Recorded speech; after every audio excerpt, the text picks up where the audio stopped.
अस्सलाम वालेकुम class. This is Huma Salim, roll number 1058। जो ग्रुप 5 की प्रेजेंटेशन है, हमारा डिस्कशन का टॉपिक जो है वो ये है कि इसमें कर्नल्स की कुछ टाइप्स को हम डिस्कस करेंगे। सबसे पहले कर्नल देख लेते हैं क्या होता है। हमने एक इंटेग्रल इक्वेशन पढ़ी है जो कि इस टाइप की होती है, V of X into U of x is equal to F of x plus lambda integral K of x T U of T D T. इसमें ये जो फंक्शन है ना, के ऑफ एक्स टी, ये वाला फंक्शन, ये वाला, इसको हम बोलेंगे this is called the kernel of that integral equation. उसके बाद हम इस प्रेजेंटेशन में कर्नल की कुछ टाइप्स को डिस्कस करेंगे। सबसे पहली टाइप उसकी वो है कम्प्लेक्स मेट्रिक और हार्मिशन कर्नल। कम्प्लेक्स मेट्रिक और हार्मिशन कर्नल से आपको जैसे डेफिनेशन नाम से पता चल रहा है कि कम्प्लेक्स मेट्रिक अगर के ऑफ एक्स टी जो है वो एक कम्प्लेक्स फंक्शन हो तो फिर उसको हम कम्प्लेक्स मेट्रिक और हार्मिशन कर्नल तब कहेंगे जब K of x t is equal to K conjugate of t x, यानी कि टी एक्स को टी से रिप्लेस करा दें, टी को एक्स से रिप्लेस करा दें और फिर देन उसका कॉन्जुगेट ले लें और वो ओरिजिनल फंक्शन यानी कि के ऑफ एक्स टी के ही इक्वल आ जाए, तो फिर हम इसको बोलेंगे कम्प्लेक्स मेट्रिक है या फिर हार्मिशन कर्नल। जबकि के बार आपको पता है कि कॉन्जुगेट को डिनोट करता है। अगर दूसरी बात कि अगर के of x T complex function नहीं है बल्कि एक रियल फंक्शन है तो उसको हम सिमेट्रिक कर्नल बोलेंगे। If K of x t is equal to K of t x, यानी कि टी को एक्स से और एक्स को टी से अगर हम रिप्लेस करा भी देते हैं तो कर्नल पे कोई फ़र्क नहीं पड़ता उस फंक्शन पे। इसको हम बोलेंगे कि ये एक सिमेट्रिक कर्नल है। अच्छा जी, उसके बाद इसकी कुछ एग्जांपल्स देख लेते हैं। ये आप फंक्शन देखें x square plus T square, इसमें अगर हम टी को एक्स से और एक्स को टी से रिप्लेस करा भी देंगे तो इस फंक्शन पे कोई इफेक्ट नहीं होगा।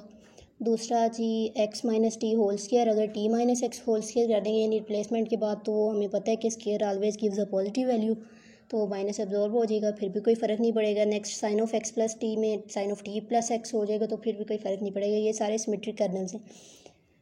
दूसरी एग्जांपल हम कम्प्लेक्स की ले लेते हैं। If K of x T is equal to iota into x minus t, ये एक कर्नल मैंने लेट किया है, ये ये आयोटा एक्स माइनस टी। तो इसमें इसका जब मैंने आपको बताया था डेफिनेशन के मुताबिक अगर कम्प्लेक्स कॉन्जुगेट लें और टी को एक्स से और एक्स को टी से रिप्लेस कराएं तो ये कुछ इस तरह से हो जाएगा। आयोटा की जगह हमने माइनस आयोटा पुट कर दिया है, एक्स की जगह टी और टी की जगह एक्स, तो फिर इसमें से मैंने नेगेटिव साइन कॉमन ले लिया है, iota into x minus T जो है वो रह गया और हमें पता है यही हमारा ओरिजिनल कर्नल था के ऑफ एक्स टी, तो के बार of t x K of x T के ही इक्वल आ गया, हेंस इट्स हार्मिशन कर्नल या फिर हम इसे कम्प्लेक्स मेट्रिक भी कह सकते हैं। अब दूसरी जो इसकी एक और टाइप है उसको हम डीजेनरेट या सेपरेबल कर्नल बोलते हैं। A kernel K of xt is called separable or degenerate if it can be expressed as a sum of a finite number of terms, each of which is a product of a function of x and a function of t। यानी कि वो कह रहा है कि अगर x और t के जो फंक्शन हैं, k of x t two variables का फंक्शन है ना, k और x और t का, तो वो कह रहा है अगर x के फंक्शन अलग हो जाएं, t के फंक्शन अलग हो जाएं और ऐसे फिनाइट नंबर ऑफ फंक्शंस हों और उनका सम, यानी कि f1 of x g1 of T plus f2 of x g2 of T plus f3 of x g3 of T, यानी फिनाइट नंबर हो कुछ ऐसे फंक्शंस का जो कि सब प्रोडक्ट हों function of x and function of T, अलग अलग से सेपरेट किया जा सके एक्स और टी को, तो ऐसे कर्नल को हम डीजेनरेट और सेपरेबल कर्नल बोलेंगे। नेक्स्ट हमारे पास आ जाती है आइट्रेटेड कर्नल। आइट्रेटेड कर्नल में ऐसा है कि आइट्रेटेड कर्नल जो है ना वो हमारी प्रेजेंटेशन के टॉपिक में तो शामिल नहीं था, लेकिन रिजॉल्वेंट कर्नल में इसकी डेफिनेशन यूज़ होती है, तो हम इसको फाइंड करना सीख लेते हैं कैसे फाइंड करते हैं। कोई इंटेग्रल इक्वेशन जैसा कि आपको ये नज़र आ रही है, u of x is equal to F of x plus lambda a to b integral K of x t, sorry यहाँ पे एन नहीं आना, इसको आप इस एन को ख़त्म कर दें, यहाँ पे एन नहीं है, के of x T U of T T T. इसको पता है कि आपको ये जो इंटेग्रल लिमिट्स हैं वो फिक्स्ड है, तो ये Fredholm integral equation second kind की है because v of x is equal to 1। तो आइट्रेटेड कर्नल की n of x t, iteration से आपको पता चल रहा है हम काफ़ी ज़्यादा कर्नल फाइंड कर सकते हैं कि 1 ऑफ एक्स टी के 2 ऑफ एक्स टी के 3 ऑफ एक्स टी, एन जो कि है वो पॉजिटिव इंटीजर्स हैं यानी 1 to इन्फिनिटा हम फाइंड कर सकते हैं। R 1 to n are defined as K 1 of x t जो फर्स्ट कर्नल होता है वो के ऑफ एक्स टी के ही इक्वल होता है और के एन ऑफ एक्स टी जो है वो इक्वल होता है इंटेग्रल ए से बी तक, यानी कि जो आपका इस इक्वेशन में इस इंटेग्रल इक्वेशन में इंटेग्रल होगा ना वही इंटेग्रल आप यहाँ पे भी पुट करेंगे, इंटेग्रल लिमिट सेम रहेंगी। ठीक हो गया। और अब उसके बाद वो कह रहा है कि के of x ji K N minus one ji of T D G with respect to G, इसको इंटीग्रेट करना है। ये इसका फॉर्मूला ये आपने याद रखना है। यहाँ पे K N of x T है तो यहाँ पे K N minus one ji of t आएगा, ऑफ जी टी, और के एक्स जी आएगा साथ में। अगर ये थी फ्रेडहोम इंटेग्रल इक्वेशन के लिए, अगर इसी तरह से मैं आइट्रेटेड कर्नल फाइंड करना चाहूँ Volterra integral equation of second kind के लिए, तो वो ये होगी, वो इक्वेशन इस टाइप की होगी। उसमें अपर लिमिट जो होती है वो कांस्टेंट नहीं होती, वो वेरिएबल होती है एक्स। तो उसमें जो सेम उसी तरह से इसको डिफ़ाइन करेंगे के वन ऑफ एक्स टी जो है वो के ऑफ एक्स टी के ही इक्वल आएगा, ये रहा, और के वन ऑफ एक्स टी के ऑफ एक्स टी के इक्वल आएगा। लेकिन ये देखें, जब के एन ऑफ एक्स टी हम फाइंड करना चाहेंगे ना, तो उसमें जो लिमिट्स हैं वो टी से एक्स तक हो जाएंगी, और ये हर क्वेश्चन के लिए लिमिट टी से एक्स तक ही रहेगी। ये इन दोनों में डिफरेंस था। और आइट्रेटेड इंटेग्रल ऐसे फाइंड करते हैं हम। अच्छा जी, उसके बाद नेक्स्ट हम आ जाते हैं, एक डेफिनेशन है रिजॉल्वेंट कर्नल और reciprocal kernel. Very important kernel. हम एक इंटेग्रल इक्वेशन कंसीडर कर लेते हैं, you of x is equal to F of x plus lambda integral K of x T of T D T. अब ये आपको नज़र आ रहा है कि ये जो इंटेग्रल साइन मैंने खाली इसलिए छोड़ दिया कि हम दोनों को एक ही फंक्शन में डिफाइन कर देंगे, यानी एक ही टर्म में डिफाइन कर देंगे। Solution of above equation is given by, इसका सोल्यूशन एक इस तरह से हम फाइंड कर सकते हैं, you of x is equal to F of x plus lambda, और सेम उसी तरह से इंटेग्रल, ये एक नई टर्म, नया फंक्शन इंट्रोड्यूस कराया है, R of x t lambda f of T D t. आगे यू ऑफ टी होते हैं लेकिन इसके सोल्यूशन में एफ ऑफ टी होगा, यानी सेम ये जो एफ ऑफ एक्स है ना, इसी में हम इसी की जगह हम इसी में हम एक्स को टी से रिप्लेस करा देंगे, यहाँ पे f of T D T. ठीक हो गया। अब वो कह रहे हैं कि दिस इज़, ये इसका सोल्यूशन होगा इस इक्वेशन का, ये अब ऊपर वाली ये जो इंटेग्रल इक्वेशन ये वाली है ना, ये वाली, ये इसका सोल्यूशन होगा, नीचे वाली ये वाली इक्वेशन ये। अब इसमें ये एक नया फंक्शन जो इंट्रोड्यूस हुआ है उसको वो एक्सप्लेन करना चाह रहा है कि वो फंक्शन क्या है। इस फंक्शन को हम कर्नल की जगह और यू ऑफ टी की जगह हमने इसको इंट्रोड्यूस कराया ना, इस फंक्शन को कर्नल की जगह इसको इंट्रोड्यूस कराया। इस फंक्शन को हम बोलेंगे इस कॉल्ड द रिजॉल्वेंट कर्नल, और रेसिप्रोकल कर्नल इसका दूसरा नाम है, और इसका फॉर्मूला ये होता है, ये वाला फॉर्मूला,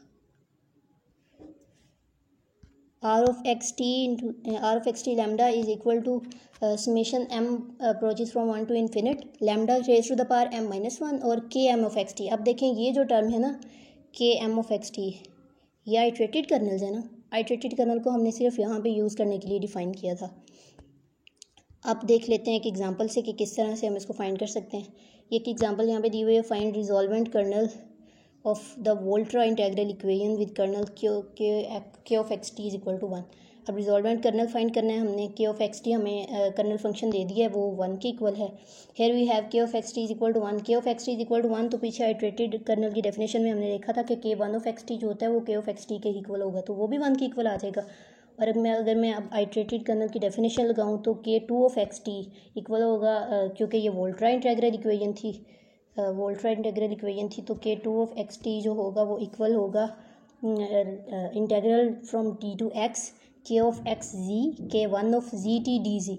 अब के ऑफ एक्स जी जो होगा बिल्कुल इसमें के ऑफ एक्स टी में हमने टी को जी से रिप्लेस कराना है, तो वो चूँकि वो कांस्टेंट है वन के इक्वल है, तो टी को जी से रिप्लेस कराने से भी कोई फ़र्क नहीं पड़ेगा, तो वो वन के इक्वल ही आ जाएगा, ये रहा। अब नेक्स्ट वो कह रहा है कि के वन ऑफ जी टी और के वन ऑफ जी टी में हमने सिमिलरली सिंपली के वन ऑफ एक्स टी की ये जो ऊपर वैल्यू दी हुई थी ये वाली, इसमें हमने एक्स को जी से रिप्लेस कराना है। तो यहाँ पे भी अगर रिप्लेस कराएंगे तो चूँकि ये भी कांस्टेंट है तो कोई फ़र्क नहीं पड़ेगा, तो दोनों वन वन है। डी जी की जब हम उसको इंटीग्रेट करेंगे तो वो जी आ जाएगा, और जब लिमिट्स अप्लाई की तो एक्स माइनस टी हो गया, upper limit minus lower limits.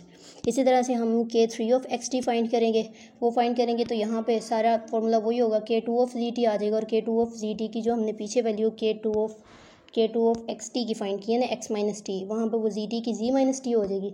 वो वैल्यू जब हमने यहाँ पे पुट की है जी माइनस टी, उसको जब इंटीग्रेट किया तो G minus T square over two तो उसमें जब लिमिट्स अप्लाई किए तो x minus T square over 2 factorial. इस तरह से k 4 ऑफ एक्स टी वो x minus T cube over 3 factorial की इक्वल आ गई। यहाँ पे नीचे 6 आता था, तो 6 जो कि 3 फैक्टोरियल के इक्वल होता है, तो हमने उसको पुट कर दिया फैक्टोरियल फॉर्म में आगे यूज़ करने के लिए। इसी तरह से देखें, अगर मैं सब में ऐसा हो रहा है ना कि अगर k 4 ऑफ एक्स टी हम फाइंड कर रहे हैं ना, k 4 ऑफ एक्स टी, तो वो इक्वल आ रहा है x माइनस टी का क्यूब ओवर 3 फैक्टोरियल। तो अब देखें, इसी तरह से अगर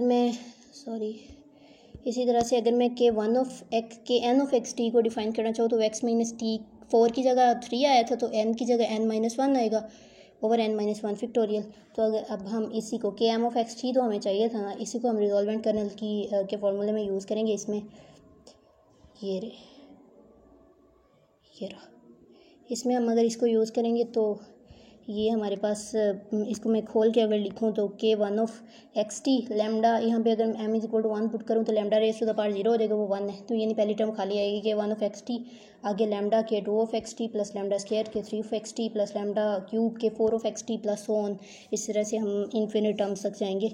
अब सबकी वैल्यू पुट कर दिए जो ऊपर फाइंड की थी। 1 के ऑफ एक्स टी के 1 ऑफ एक्स टी तो 1 था, लैम्डा वैसे ही आ गया, के 2 ऑफ एक्स टी जो था x माइनस टी था, इसी तरह से लैम्डा स्क्वायर वैसे ही आ गया, के 3 of x T x minus T square over 2 factorial, इस तरह से सो ऑन। अगर मैं देखूँ तो ये e raise to the power x की सीरीज़ बन रही है, इसकी एक्सपेंशन है e raise to the power x 1 plus x square over 2 factorial plus x cube over 3 factorial plus x raise to the power 4 over 4 factorial so on. इसी तरह से वो आगे चलती हैं। तो यहाँ पे जो x है ना, वो हमारा ये है lambda into x minus T. देखें, अगर इसको हम देखें तो ये बनता है 1 plus lambda into x minus t, उसके बाद उसका स्क्वायर ओवर 2 फैक्टोरियल, फिर क्यूब ओवर 3 फैक्टोरियल। तो यहाँ पे e raise to the power x की जगह e raise to the power lambda into x minus t put कर दिया। ठीक हो गया, ये हमारा रिजॉल्वेंट करने निकला है। अब जी नेक्स्ट एक एग्जांपल है, solve u of x is equal to 1 plus 0 to x u of T D T.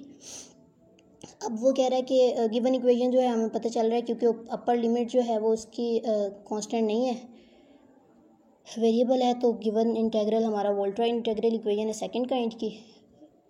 तो यहाँ पे लैम्डा की वैल्यू 1 है, के ऑफ एक्स टी की वैल्यू 1 है। इस इक्वेशन से हमने कंपेयर किया है। फ्रॉम प्रीवियस एग्जांपल हमने अभी फाइंड किया था कि के ऑफ एक्स टी जब 1 के इक्वल होता है तो उसके लिए रिजॉल्वेंट कर्नल की ये वाली रिजॉल्वेंट कर्नल हमारे पास इसके इक्वल आता है। अभी फाइंड किया ना हमने ये रिजॉल्वेंट कर्नल, ये वाला ये। अब वो नेक्स्ट बोल रहा है कि वो रिजॉल्वेंट कर्नल यहाँ से ये आ गया। अब हमें पता था कि रिजॉल्वेंट कर्नल की फॉर्म में हम सोल्यूशन को एक्सप्रेस इस तरह से कर सकते हैं, ये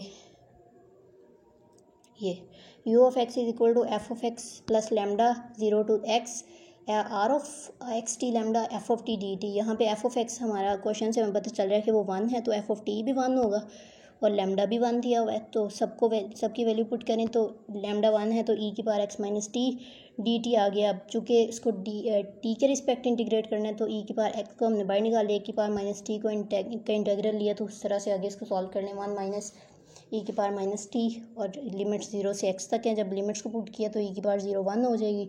जब ई की पावर एक्स को अंदर मल्टीप्लाई किया है तो उस रोल से ये 1 माइनस ई की पावर 0 1 हो जाएगी, 1 माइनस 1 0, और ये इसका आंसर आगे है। इस वोल्ट्रा इंटीग्रल इक्वेशन का जो सोल्यूशन है वो ये है, u of x is equal to e raise to the power x. I hope आपको सब टॉपिक्स की समझ आ गई होगी, इतना डिफ़िकल्ट नहीं था। ये ओवरऑल प्रेजेंटेशन थी ग्रुप नंबर 5 की, तो क्या ज़्यादा नहीं थी, इसलिए सिर्फ मैंने ही इसको प्रेजेंट कर दिए। समझ तो आ गई होगी, नहीं आई तो फिर if you have any query even about a single line feel free to ask. Take care, अल्लाह हाफिज़।